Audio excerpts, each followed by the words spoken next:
working to finish my most recent book, which will explore what happened in the 2016 election and what we need to know about ongoing threats to our democracy.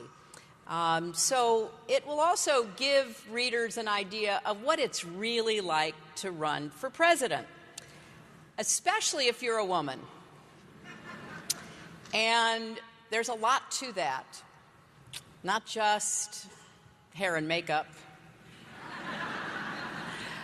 But ultimately, it's about resilience, how to get back up after a loss.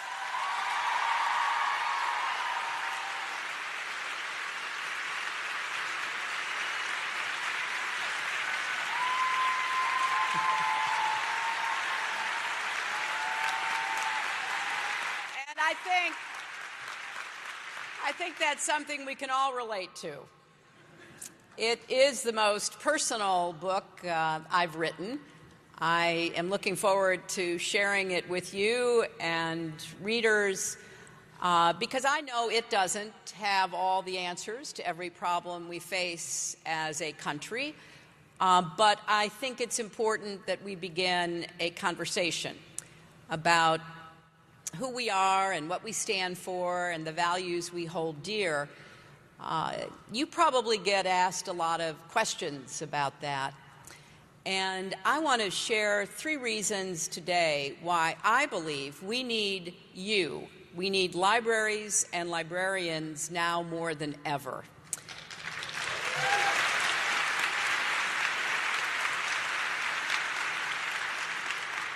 First, reading changes lives. Whether it's old-fashioned books or e-readers, wherever it is, I can remember the first time I got a library card. I was so excited. As a little girl, I was always reading something from Nancy Drew to Little Women to James Michener. And when I got that library card, it felt like I'd been handed a passport to the world. And over the years, my love of reading has seen me through good times and hard times. After this election, one of the things that helped me most, aside from long walks in the woods and the occasional glass of Chardonnay, was once again going back to the familiar experience of losing myself in books. I finished Elena Ferrante's Neapolitan novels. I devoured mysteries by Louise Penny, Donna Leon, Jacqueline Winspear, Charles Todd. I reread old favorites like Henri Nouwen's The Return of the Prodigal Son, the poetry of Maya Angelou and Mary Oliver. I was riveted by the Jersey Brothers and a new book of essays called The View from Flyover Country, which turned out to be especially relevant in the midst of our current health care debate.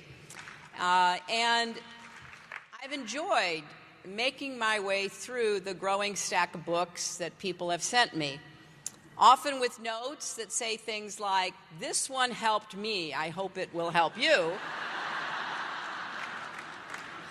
Now, 20 years ago, I wrote a book of my own called It Takes a Village, and I did it because I thought we needed a debate about what it is children need to grow and prosper, how we can help create villages that help support parenting and families. I believe more fiercely than ever in that message. You see, I don't think anyone can build a business or heal a community or lift a country or really do anything in life worth doing all by ourselves. I really do believe we are stronger together. Now, that may not have carried the day in this past election, but I think it does stand the test of time.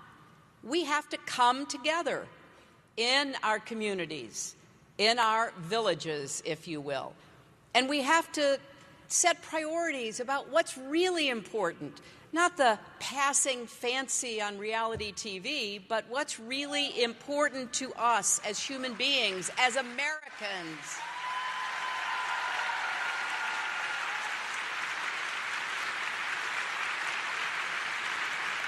And so I'm thrilled that It Takes a Village will be published by Simon & Schuster Books for young readers as an all-new, full-color picture book with illustrations by the phenomenal Marla Frazee. And I have a copy right here.